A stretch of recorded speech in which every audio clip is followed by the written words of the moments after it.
Las alarmas sonaron primero.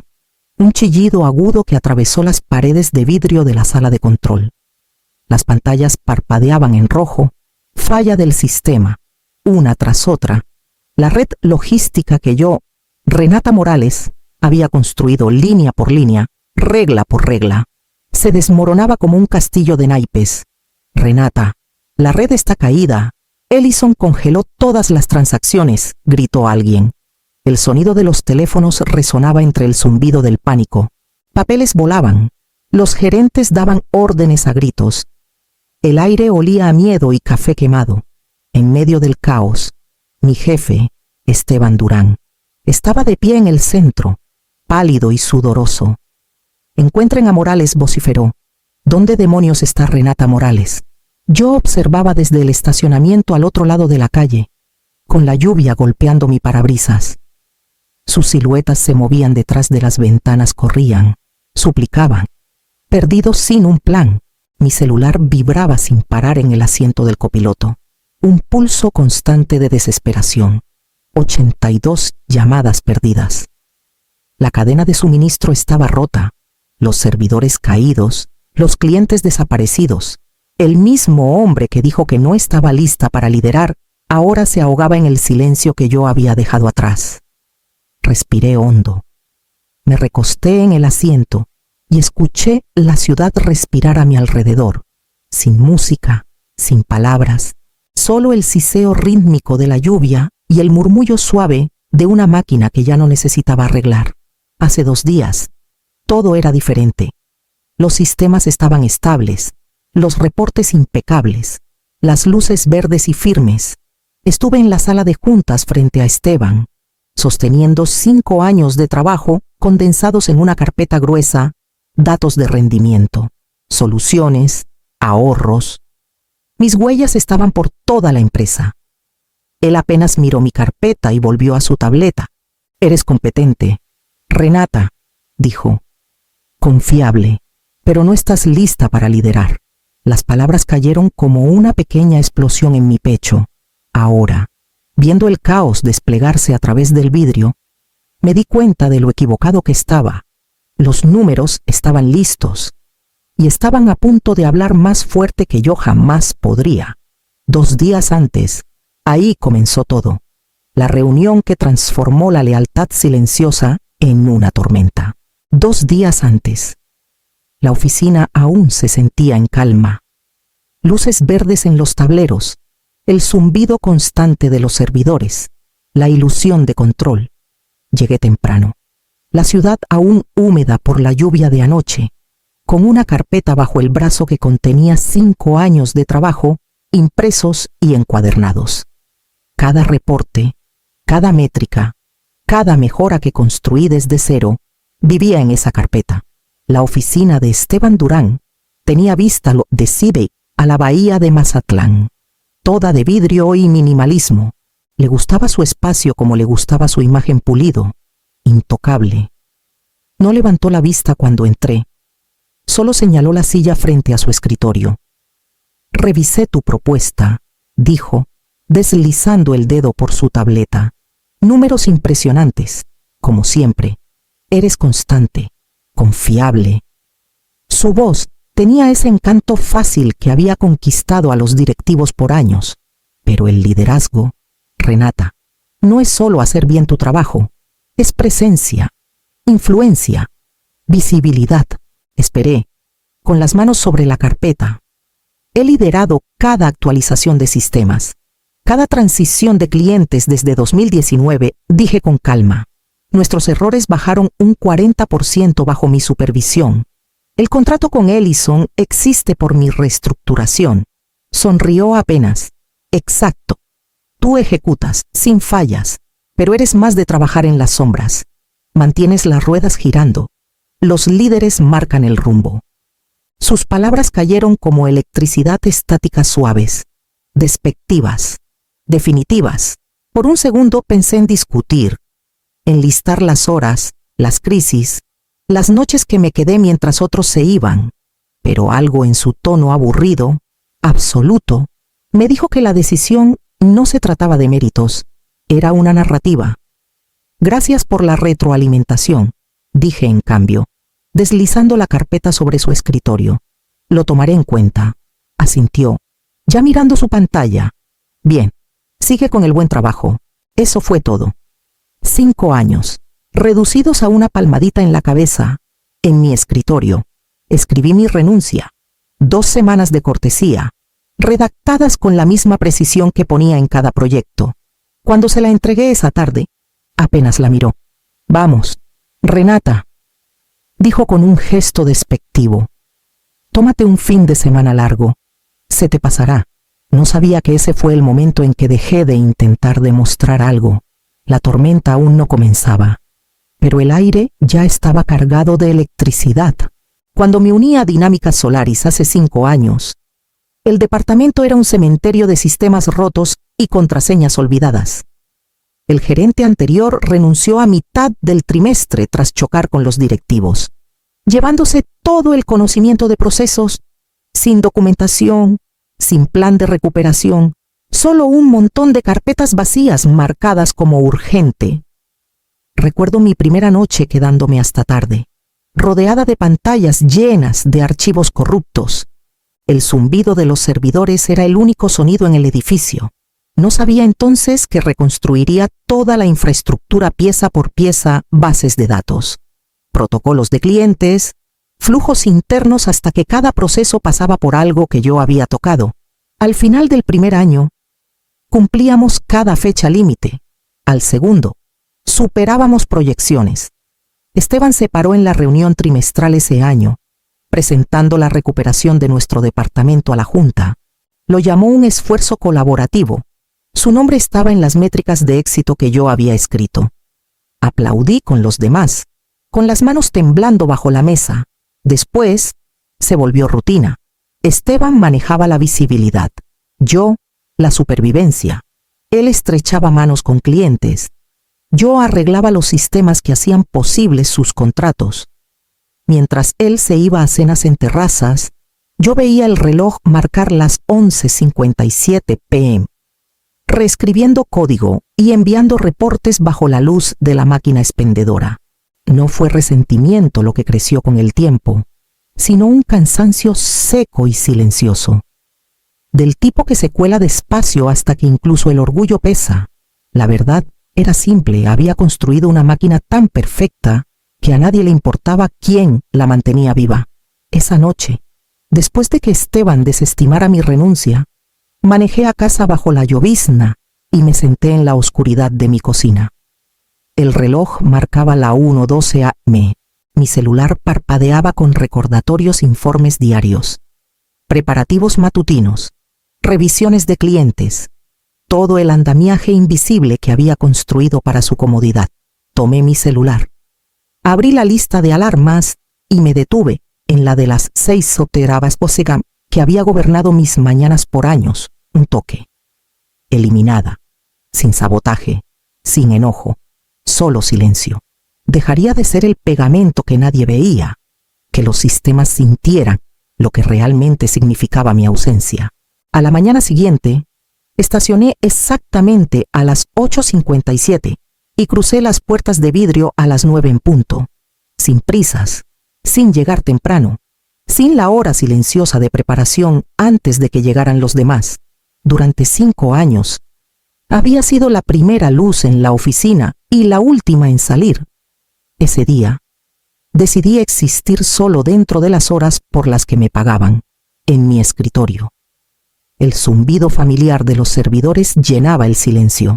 Mi bandeja de entrada parpadeaba con mensajes sin leer, resúmenes nocturnos, actualizaciones de proveedores, notas previas a reuniones. Normalmente, habría respondido la mitad antes del amanecer, pero no hoy. Solo contesté los dirigidos directamente a mí, nada más. A media mañana, el ritmo de la oficina comenzó a cambiar de formas pequeñas y desiguales. El informe financiero no llegó a tiempo para la llamada de las 10. Un ticket de un proveedor quedó sin respuesta, rebotando entre departamentos como un tornillo suelto. El informe diario de operaciones que Esteban necesitaba nunca llegó a su bandeja. Pasó por mi escritorio cerca de las 11, con la confusión disfrazada de indiferencia. Ya enviaste el resumen de métricas. Levanté la vista de mi pantalla. Eso formaba parte de los preinformes. Ya no los mantengo a menos que me lo asignen. Parpadeó, dudó. Luego sonrió como si hubiera hecho un chiste pequeño. Claro. Está bien. Se alejó. Pero pude ver la primera ola de incertidumbre en sus hombros, al otro lado del pasillo. Clara de contabilidad cruzó mi mirada. Era más joven, siempre educada, siempre observando. Arqueó una ceja ligeramente, mitad curiosidad, mitad respeto. No dijo nada. No necesitaba hacerlo. A las 5 en punto, apagué mi computadora. Sin correos fuera de horario, sin tareas de limpieza, me puse el abrigo, un acto simple que se sentía revolucionario, y salí al aire fresco de Mazatlán. Esa noche, Mateo estaba parado en un banquito a mi lado, mezclando chispas de chocolate en la masa con ambas manos.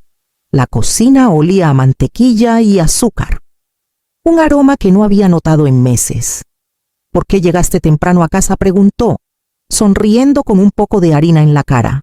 Porque decidí hacerlo, dije, y besé su cabello. Cuando mi celular comenzó a vibrar en la encimera, alertas acumulándose, lo volteé. La masa aún necesitaba forma, y por primera vez el mundo podía esperar. Tomó menos de 48 horas para que el silencio se convirtiera en ruido. El viernes por la mañana. El chat grupal de la oficina era un río de signos de interrogación y actualizaciones frenéticas. Alguien de TI preguntó si alguien había visto los nuevos formularios de cumplimiento. El equipo de logística reportó envíos retrasados. Luego llegó el mensaje que congeló todos los canales Transportes Ávila, nuestro mayor cliente. Amenazaba con cancelar su contrato. Estaban haciendo hot cakes para Mateo cuando llegó el primer correo urgente. Necesitamos aclaración sobre los pasos de integración. 10 minutos después, otro. Luego, 10 más. Para el mediodía. Mi bandeja de entrada era un diluvio de pánico. Todas variaciones de la misma pregunta desesperada. ¿Dónde están las notas de los procesos? Cada uno de esos archivos existía. Los había creado, etiquetado y almacenado en el disco compartido durante años. Pero nadie se había molestado en buscarlos. Habían confiado en mi memoria mis respuestas a medianoche, mis rescates silenciosos. Ahora la estructura seguía en pie, pero el pulso que la mantenía viva se había ido. El teléfono comenzó a sonar cerca de la 1. Al principio, lo dejé vibrar en la encimera mientras volteaba otro hot cake. Luego lo tomé y vi el nombre de Esteban parpadeando en la pantalla. Rechazar. Volvió a sonar. Otro número. Luego otro. Para cuando lavé los platos, la encimera vibraba por las llamadas constantes.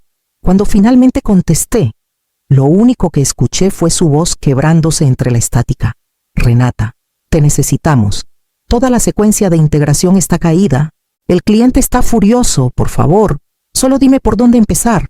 No dije nada, solo escuché. No las palabras, sino el temblor debajo de ellas, el sonido del pánico, no del respeto. Del otro lado, se oían papeles moviéndose, voces gritando de fondo. Renata, ¿estás ahí?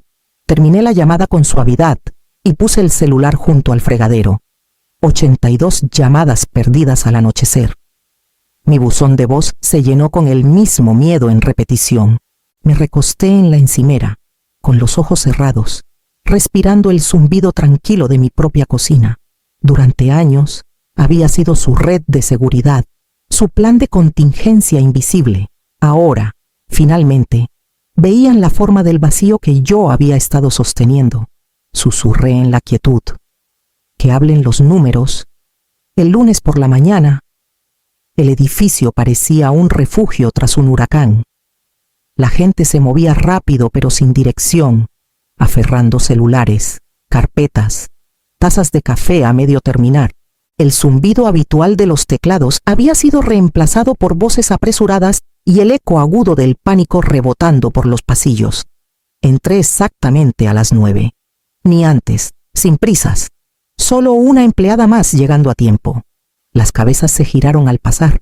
Clara me miró brevemente, había alivio en su rostro, pero también miedo. como si supiera que la calma significaba que algo estaba por cambiar. Cuando llegué a la sala de juntas, Esteban ya estaba ahí, con las mangas arremangadas, la corbata torcida, ojeras marcadas bajo los ojos. Alrededor de la mesa estaban los líderes de los departamentos y, al fondo, un hombre que no había visto en persona antes, Mauricio Heller, vicepresidente regional. Su reputación lo precedía metódico, distante, alérgico a las excusas. «Empecemos», dijo Mauricio, su voz uniforme pero cortante. «Nuestro principal cliente amenaza con terminar el contrato. El informe de cumplimiento está atrasado.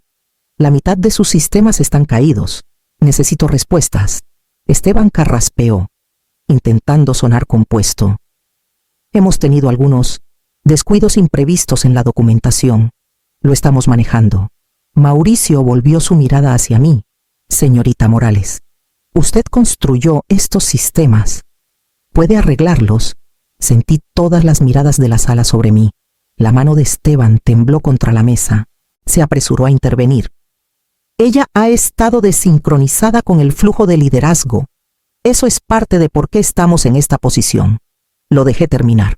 Luego hablé con calma, mi voz firme contra la tensión. «Dijiste que no estaba lista para liderar, Esteban, y aquí estamos, con el departamento incapaz de funcionar sin mi trabajo». Lo miré a los ojos, sin rudeza, solo directa. «Dime, ¿estaba desprevenida o invisible?» El silencio que siguió fue absoluto. Incluso el pasillo afuera pareció contener el aliento. Mauricio se recostó, estudiándome. Luego se puso de pie. «Renata, acompáñeme a mi oficina». Mientras lo seguía, sentí el peso de la sala detrás de mí, confusión, culpa, una comprensión que apenas comenzaba. La tormenta que alguna vez fue mía, ahora les pertenecía por completo. Mauricio abrió su puerta y me señaló una silla. «Necesitamos hablar de su futuro aquí», dijo. La oficina de Mauricio tenía vista al puerto, con la lluvia trazando líneas plateadas en el vidrio. El espacio estaba tranquilo, demasiado tranquilo tras el caos de la mañana. Me indicó que me sentara, su expresión indescifrable. «He seguido su trabajo por un tiempo», comenzó, con los dedos entrelazados.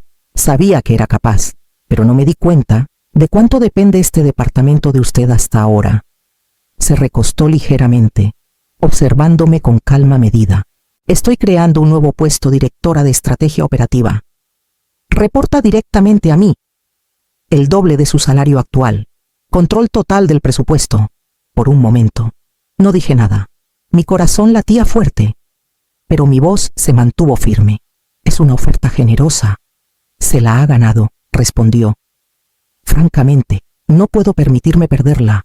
Miré por la ventana, donde la niebla sobre el puerto comenzaba a levantarse.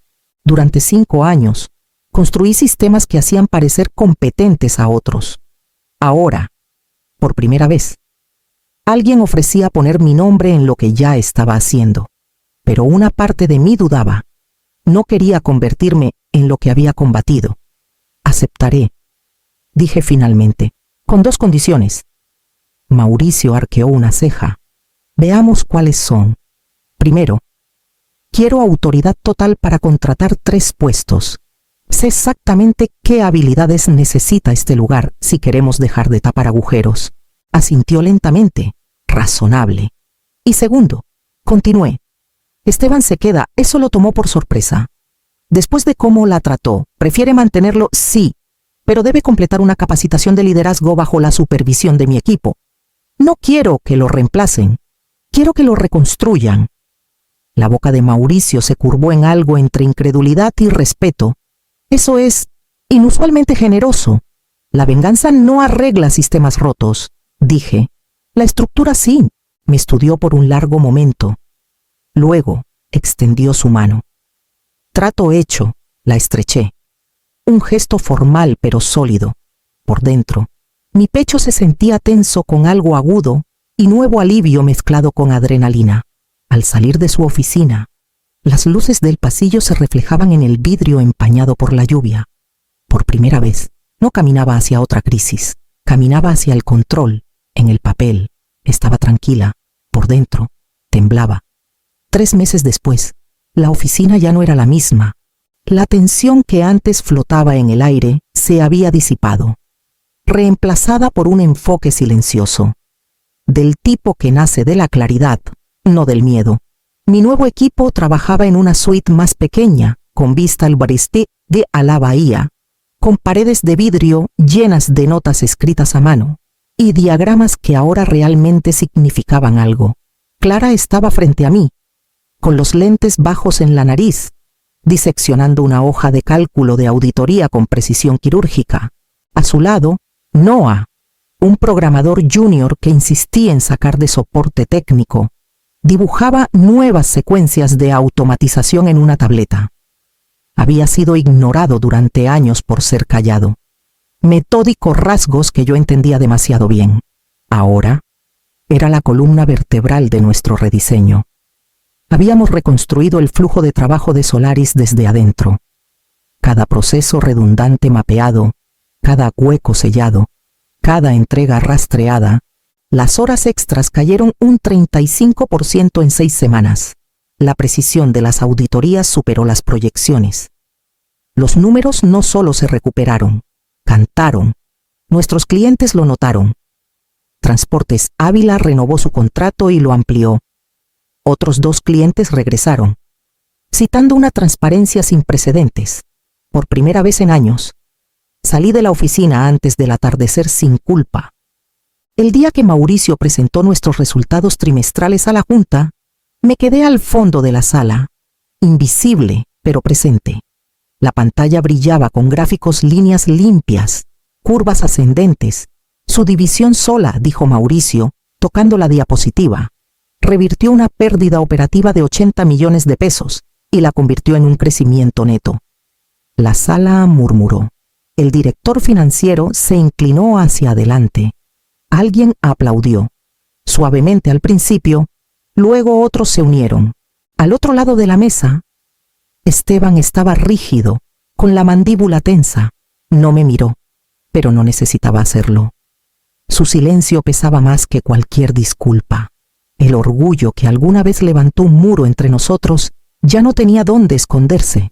Cuando la reunión terminó, Mauricio cruzó mi mirada mientras cerraba su laptop. Solo un pequeño asentimiento, aprobación sin espectáculo. Mientras los demás salían, me quedé un momento, viendo la pantalla desvanecerse en negro.